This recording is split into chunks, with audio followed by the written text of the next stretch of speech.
Welcome to motorsagogo.com, where we discuss everything motors. The World of Wheels is a traveling show featuring custom cars, hot rods, motorcycles, and a few other treats. AC Varieties had the privilege of covering this event each March at the Donald E. Stevens Convention Center in Rosemont, Illinois. 2017 provided a new challenge because car guru Jimmy Russo was out of action on medical leave. That left me by myself. I'm a man that knows a lot about a little, and cars are one of those little things. So as the day drew closer, I decided to reach out to someone to be a production assistant, and they agreed to help. Until the day of, a no-call, no-show. One of the worst things you want to hear when you're trying to put a production together. And on top of that, a little extra pressure because I lined up the biggest interview in the history of ACVariety.tv. Count 77 is a hard rock band with a 70s influence that's trying to, and succeeding I might add, in being pioneers of the classic rock revival. They performed Saturday night, and I was privileged to be able to interview them. But with no one there to help, I decided to reach out in the final few hours to my brother, who agreed to fill in. He had no camera experience at all, but I learned one thing: some help is better than no help. So Count 77 was on stage, and the time was drawing closer. I knew the biggest interview of my life was coming. I had only my brother, a camera, microphone, and a good luck charm. That good luck charm is this hat.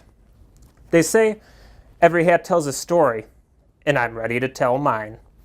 I got this hat on my latest trip to Las Vegas at Count's Customs. I enjoyed it because it's fitted, which feels quite comfortable, I might add, and it also has some cool logos, I might say. Little did I know when I was buying this hat that I'd later be wearing it for the biggest interview of my life that Jimmy Russo was supposed to do. But they say everything happens for a reason. Hey guys, this is Clem, AC Variety. We're doing an interview, so everyone act on your best behavior. I have to say, I was not born in the 70s, but you all did a great job of raising awareness of the good music to the generation of today. And if you're here at World of Wheels, we're here with Count 77. You might see a familiar face, or four, or something like that over here. Tommy Paris. That's true. The newest member, I believe, correct? Yes, absolutely. Clem did his homework. For 3 years, but still the newest member. Right. I'll always be the new guy. Always be the new guy, right. How did it feel fitting right in there? It's awesome. It was great. Glad I found these guys. Glad they found me. Yeah. Saved my life. That's the truth. Dude. For real. Really? Care to expand on that real quick? Not really. One day, next time over there. And can you introduce yourself and tell us about the show today? I'm Stoney Curtis. I've actually grew up Tony here. Curtis, the sexiest man in rock and roll. Thank you very much. I am a South Side of Chicago native, so it was great to be here, be at home with my family and my friends, and Chicago's favorite son. Go Cubs. Go Sox. Go Hawks. No longer are we made fun of for being Cubs fans since we did win the World Series. But to say, I love when you go out into the audience. What's it like? That's got to be an adrenaline rush. Just a rush because people like it and they feel like they're involved in the show and they get to hoot and holler and get to let loose and rip, man. That's what it's all about, right? Having a good time. I think we need to see that in more shows over there. I believe you're Barry. I'm Barry, yes. How did you know?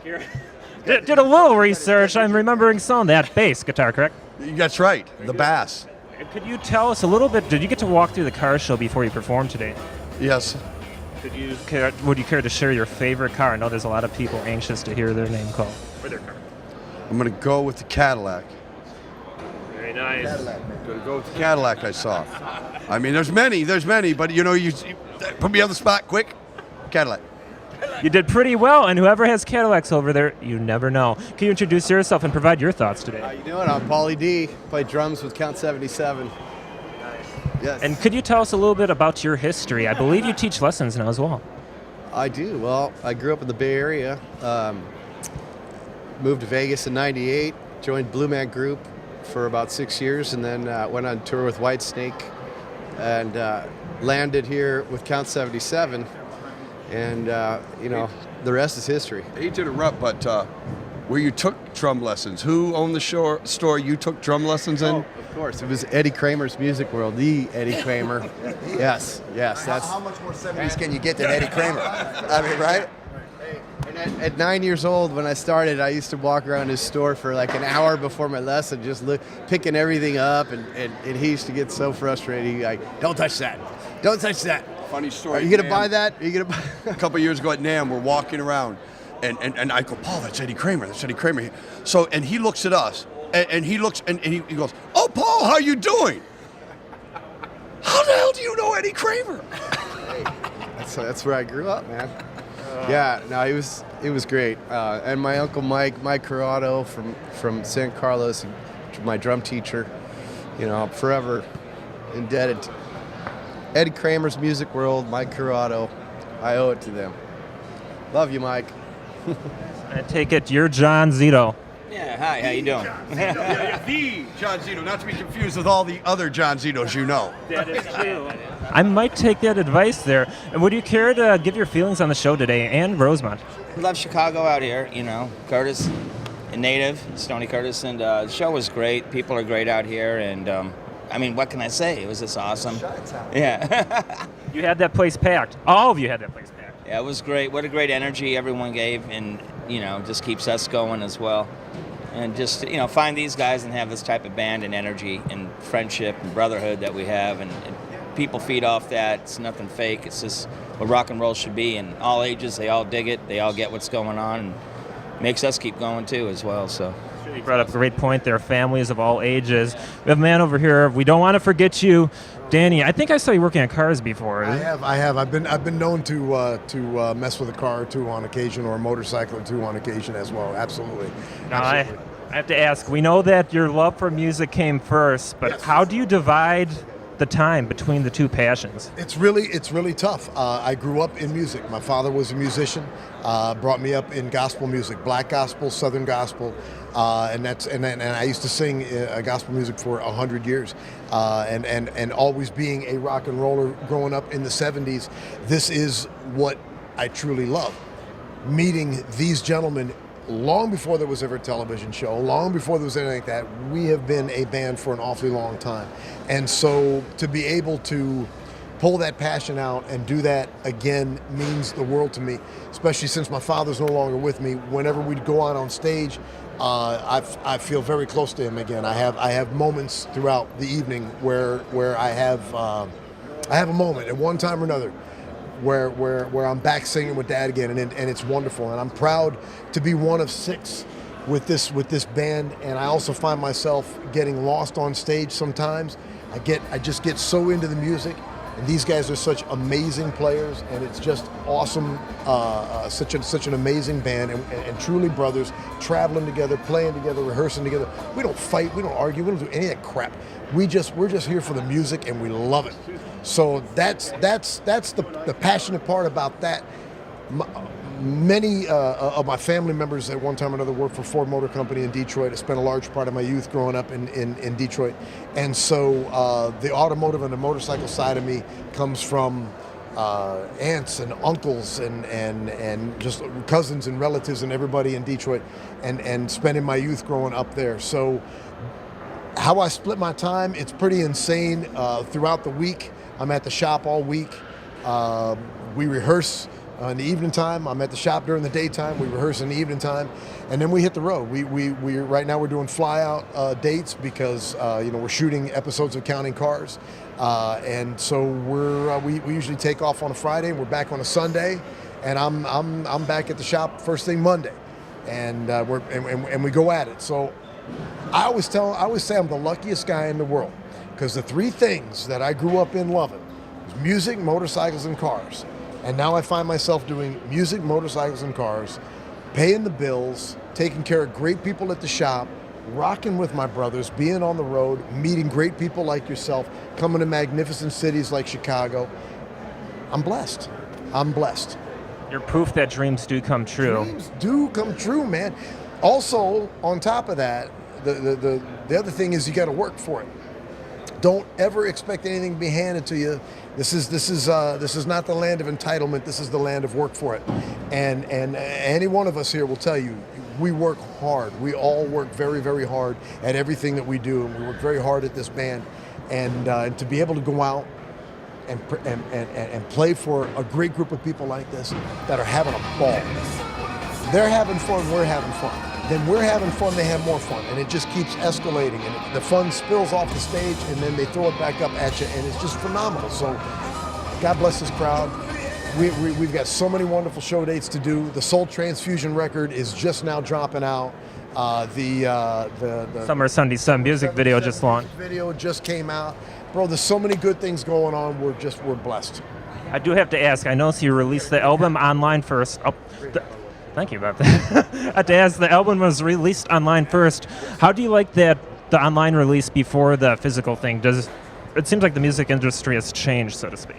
It's changed a lot. We did it because I've got a rock and roll club in Vegas. We play, it's called Counts Vamped, V-A-M-P-D.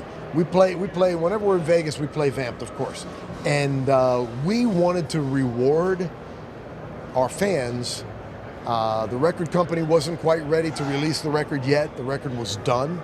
So we wanted to reward our fans, our loyals, and just get it out there. So we did a soft release at the club, and we got it out there just kind of like at a merch table at the show here tonight. And you can buy it at the shop or online at countscustoms.com online. But it officially drops and gets released on the 10th here.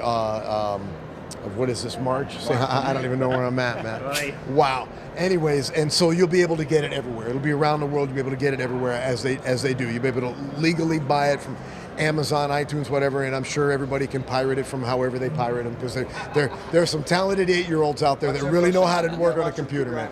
Absolutely, man. Yes. I think yes, I do. I think the Russians have hacked into our website and they've released our record ahead of time. I do have to ask, I know you a lot of you write songs, originals, but do you prefer the originals or covers? Man, you know what? We love the covers because that's what we grew up with. And it's so much fun to take a cover and make it our own and deliver the goods. But our originals come from our heart. We love them like crazy. So I would have to say that, man, I would have to say the originals are where it's at for us. But then we do have so much fun taking that block of those covers and just reminding everybody what the 70s was all about, and then taking it back home with our originals again. I would say the originals is our priority. After the first record, after we did the first record, we traveled a lot.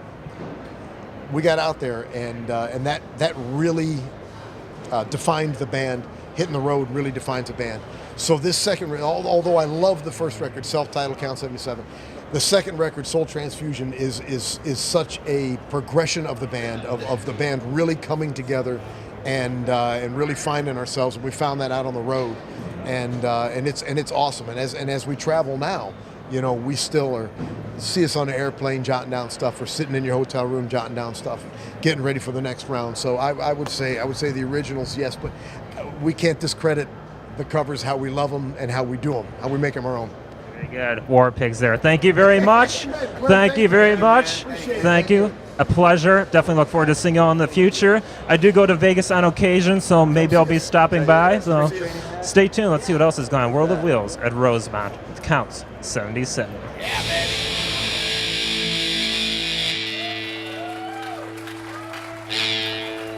So the pressure is off. All I need to do now is sit back and let's Count 77 take care of the rest. The band's second album, Soul Transfusion, launched in March via Sharpnel Records. I'll give a big shout out to Kevin Mack, who gave us permission to feature their newest music video, Summer of 77, on themusicaljunction.com. Now it's my turn to cool off.